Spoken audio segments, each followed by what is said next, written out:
Oke, ladies and gentlemen, iya. Jadi gue balik lagi sama adik gue dan hari ini gue pengen ngebahas tentang Topik Jakarta. yang paling Apa tuh? sering dibahas di arisan keluarga ya. Iya, dari arisan. Tapi masalahnya kan sekarang juga udah nggak ada arisan keluarga, Iya, Jon. bener. Iya, mesti di ini deh WA group. Tuh, di 3 huruf yang menandakan bencana gitu, WA sama G. Tuh.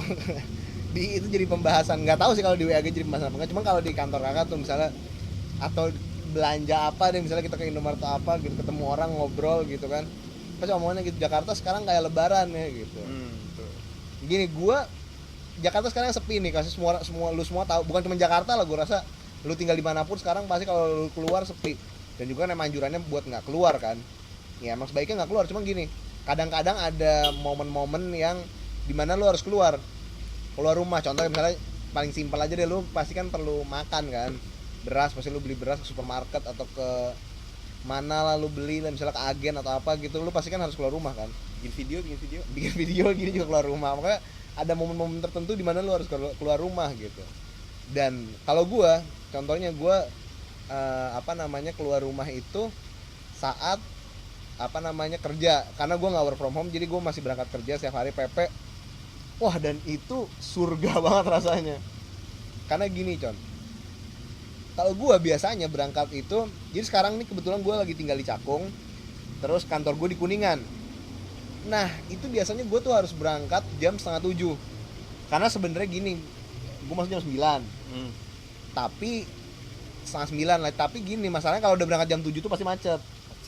Sebenarnya kalau macetnya pun paling 1,5 jam sih, 8:30 udah sampai. Cuman kan masih males gitu, macet tuh kan panas gitu, nggak enak lah, namanya macet tuh kan nggak enak ya. Mendingan berangkat 6:30 tuh nggak kena macet, itu lebih enak lah gitu kan. Nah, karena itu makanya gue berangkat 6:30, terus sampai di sana gabut dulu gitu, maka kadang bikin video kan. Nah, kalau misalnya sekarang itu kayak kemarin tuh, Con, kan baru bangun jam 7 aja, 7:30 malah nggak bangun tuh kemarin tuh, ada itu males-malesan dulu, apa jam 8 baru jalan tuh nggak telat. 8:30 sampai kantor masih bisa bikin sebat lebih dekat pagi tuh. Itu karena sebenarnya Jakarta itu kemana-mana dekat, cuman masalahnya ya macet. Kalau mungkin kalau misalnya kita masih tinggal di Tebet itu ke kantor kan berangkat 8:30 kali, jam 9 kurang kali. Nah, kalau Econ gimana? Econ kan beberapa dari kemarin ini kan ada keperluan mendesak nih buat keluar. Nah, keperluan mendesaknya apa? Terus gimana pandangan Econ terhadap jalanan di Jakarta sekarang? Nah, ini cocok banget gue untuk belajar bawa mobil sebenarnya. Gue masih bawa mobil nih, masih belajar. Gue masih nabrak sana sini gitu kan. Gue masih nabrak juga, tapi nabraknya nabrak tiang listrik. Nabraknya benda-benda yang diem. Benar-benar ya. Kalau orang sih gue nggak nabrak, nggak ada orang gue ditabrak. Benar-benar keuntungan advantage-nya gitu ya. Iya. Nggak ada lawannya, jadi cocok emang buat kalau misalnya belajar nyetir ya, belajar mengemudi. Benar. Nah, kalau itu emang dari mana keluarnya kemana aja? Gue ke BPJS, ke kantor pengadilan, ya begitu-begitulah, institusi apa, instansi pemerintahan ya, gitulah, administrasi gitu ya. Jadi gini, jadi kebetulan tuh gue sama dia tuh kita berdua baru aja kehilangan bokap. Jadi nah, orang meninggal tuh ternyata banyak banget yang diurus gitu. Nah, karena kebetulan gue kerja, jadi ya mau nggak mau dia yang nemenin nyokap gue ngurusin apa-apa gitu. Jadi ya mau nggak mau dia harus kemana-mana gitu, keluar gitu kan. Iya, ada pengaruhnya nggak itu ya? Kan ini kan banyak yang meninggal nih gara-gara penyakit. Itu jadi banyak yang ngurus surat nggak ya? Oh iya benar juga. Benar ya, cuma baru mention kalau iya benar juga ya. Kan maksudnya meninggal, kalau meninggal karena corona gitu ada ininya nggak? Maksudnya gini loh, asuransi pasti kan nggak cover kan? Nggak tahu sih kalau itu. Nggak tahu kalau misalnya kayak kalau gue sama Econ nih, kita maksudnya bokap gue meninggal sebelum ada wabah corona ini merebak, jadi kayak kita nggak terlalu kena yang gimana sih, Con. Jadi nggak gimana, cuman gue nggak ngerti nih kalau orang yang baru meninggal sekarang, meninggal karena corona ini, susah kan tuh klaim sana sininya, BPJS tenaga kerjaan. Gue nggak ada corona aja ngantrinya udah lama, biasanya dari datang pagi keluar sore. Gimana orang ada corona gini? Nah, makanya itu mungkin corona ini tuh bikin Jakarta tuh lebih mobile secara jadi gue ngomongin Jakarta ya, secara Jakartanya tuh lebih lengang, tapi mungkin di tempat-tempat tertentu, tempat-tempat kan sekarang kan tempat yang buka kan nggak banyak kan John. Sebenarnya tempat kayak pengadilan atau BPJS Ketenagakerjaan itu kan harus selalu buka kan, sedangkan karena orang pasti yang sakit perlu klaim. Kalau BPJS Ketenagakerjaan pasti ada aja lah urusannya, namanya itu institusi yang banyak orangnya gitu kan. Nah kalau misalnya menurut gua tadi balik lagi, mungkin ya Jakartanya sepi, tapi di tempat-tempat tertentu tuh mungkin malah crowded kali ya. Pasar misalnya. Nah sekarang mungkin gini deh, sekarang kita ngebahas kalau seandainya gini John, terjadi lockdown, menurut John gimana? Yang gue paling concern sih orang yang ininya harian. Mungkin kalau misalnya kita lihat kasusnya kayak apa, Itali atau negara-negara maju yang lain gitu kan. Ya, yang backbone ekonominya tuh udah kuat gitu. Mungkin itu gue kurang paham juga sih kalau politiknya ya, cuman setahu gue sih bantuan dari pemerintahnya anggarannya bisa lebih besar lah. Ya contoh kayak di Malaysia tuh internet gratisin ya katanya. Gue belum dengar sih, tapi emang ya Katanya gitu. Soalnya ada tuh di Twitter meme-nya kayak ini Malaysia nih kan internet gratis, sudah gitu sebelahnya tuh yang Indonesia Menkominfo, pengurangan internet tolong di ini karena nanti bikin lemot gitu. Bukan ada meme-meme gitu. Kemarin sih gue baca juga dari post di Instagram gitu ya, sumbernya bukan kayak yang Line Today gitu sih, ya lumayan terpercaya lah. Kayak apa namanya? Apa? Netflix mau dikasih pajak. Kalau itu iya, itu kan di luar lockdown. Iya, maksudnya anu lah, apa namanya? Apalagi yang hari-harian yang belum lockdown begini aja udah banyak yang ngeluh gitu. Iya bener, maksudnya ini baru pengurangan loh, baru work from home kan, paling nggak work from home kan transportasi berkurang. Sebenarnya mungkin sektor informal yang paling terpengaruh itu kan pedagang ya, pedagang kaki lima gitu. Mungkin kalau yang kayak kafe-kafe juga pasti terdampak tuh. Mungkin kalau yang kayak Starbucks sih mungkin gede, modalnya gede gitu sih aman-aman aja. Cuman kalau kayak coffee shop, apalagi sekarang kan Jakarta banyak banget coffee shop. Mungkin azab kan, terlalu banyak coffee shop, terlalu banyak tempat nongkrong. Sekarang nggak ada yang buka kan. Karena kayak contoh misalnya nih, gue nggak tahu kalau di Cakung ya. Kalau di Tebet tuh kan kemarin kan sempat Tebet tuh John. Kan juga kan. Tebet tuh di dekat rumah kita tuh masih coffee shop tuh sebagian besar tuh tutup. Nggak ada yang buka, tapi cuma 1 atau 2 gitu. Bukan ini, dia bukannya masih bisa tapi paling take away doang, enggak gitu. Dia memang tutup aja. Nah, yang total. kakak bilang buka tuh buka tapi cuma take away doang. Tapi itu juga nggak banyak. Kalau yang buka di tempat udah nggak ada. Yang kakak tahu, yang kakak lihat ya, itu udah nggak ada. Dia di depannya tutup, ini sampai kondusif gitu. Ada selebaran gitu, kertas di depannya ditutup. Mungkin dia udah ngitung-ngitung juga kali ini kalau kita buka take away doang. Iya. Sama perbandingan beli bahannya atau gimana. Tapi sebenarnya mungkin nggak apa-apa sih harusnya. Cuma mungkin kemarin kan karena panik kan. Ya.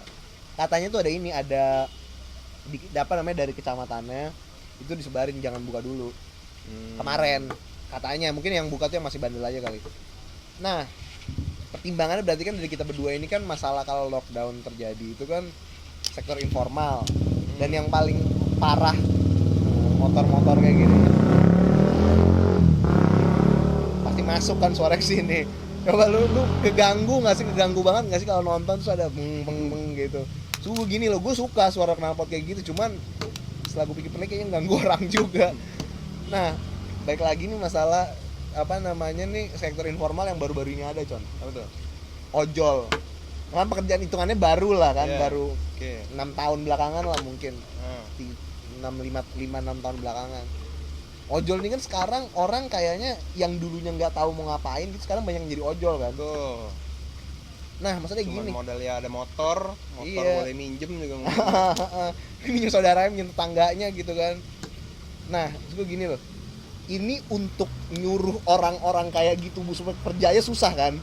Gini, itu orang itu kenapa mungkin kalau misalnya ada mungkin orang yang tadinya ojek pangkalan terus jadi ojol, itu kan karena kan itu ibaratnya yang langsung tuh kan, yang produk langsung. Ada juga yang tadinya pedagang kaki lima jadi ojol karena dapat duitnya lebih gampang.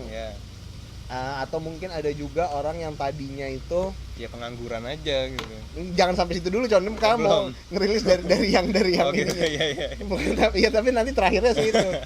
Jadi pokoknya orang yang gini deh, mungkin cleaning service atau apa gitu kan. Jadi pokoknya intinya orang yang sebelumnya punya pekerja, yang pertama nih yang emang ojek jadi ojol, ojek pangkalan, ojek konvensional jadi ojek online. Yang kedua orang yang tadinya punya pekerjaan apapun itu ya, mungkin pedagang kaki lima atau cleaning service atau apa gitu, terus dia ngelihat kayaknya gue mendingan jadi ojol deh, jadi ojol. Yang ketiga nih orang yang kayak Econ bilang tadi nih, yang nganggur, yang nggak punya kerjaan terus akhirnya jadi ojol. Nah, menurut gue yang paling jadi masalah, yang dua ini tuh jelas masalah banget karena dia ngidupin keluarga dari situ.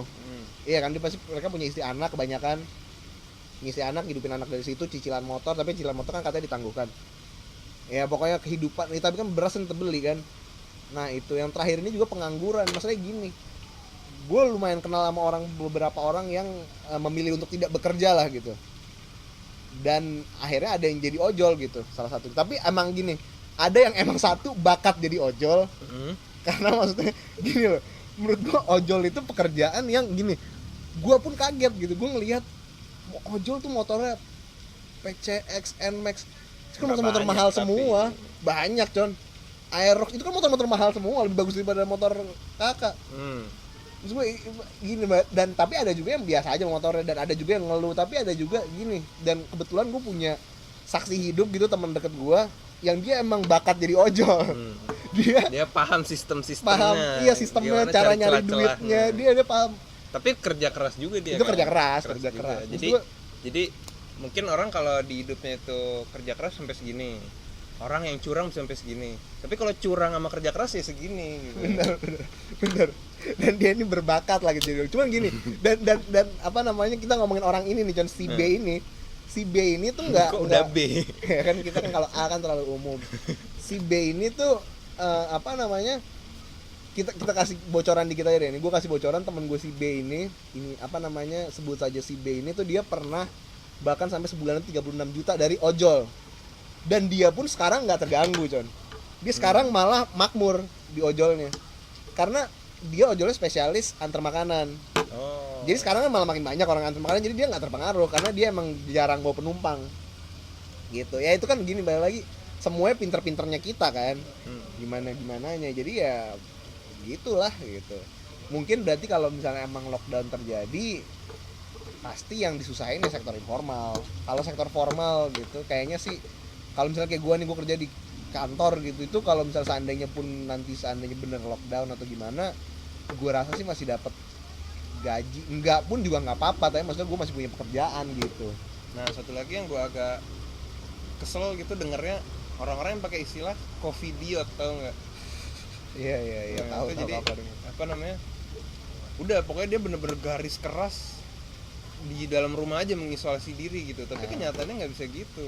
Iya, karena bener. banyak orang yang kehidupannya sehari-hari gitu. Bener, mungkin gini John, menurut kakak ya, orang-orang kayak gitu tuh bukan orang yang orang yang mungkin hidupnya tuh fulfilled gitu loh. Dia punya ini, dia punya itu, jadi dia nggak ngerasain perlu keluar gitu. Sedangkan banyak orang yang emang cari makannya mesti keluar gitu. Dia mungkin biasanya tuh kalau yang kakak perhatiin ya, orang-orang kayak gitu tuh ya anak-anak kuliahan. Yang bukan orang yang cari duit gitu. Maksudnya nggak semua anak kuliahan kayak gitu, tapi banyak kan anak kuliahan kayak gitu. Kayaknya nggak ada deh orang kerja yang ngomong kayak gitu. Yang kakak tahu ya, yang kakak kenal sih nggak ada orang kerja yang ngomong gitu. Covidiot gitu. Oke. Mungkin gue rasa dari itu aja. Econ ada yang mau tambahin, Con? Udah. Oke, gue rasa dari kita berdua itu aja. Jangan lupa lo like, comment, subscribe channel gue. Instagramnya Econ sama gue ada di bawah. Nah, gue mau promosiin lagi ini Native Crafts, ini di belakangnya ada nih. Memang kalau lo mau lihat di belakangnya gambarnya kayak gimana, lo buka Instagramnya aja @nativecrafts, di bawah ada juga. Oke? Salut. Udah panas.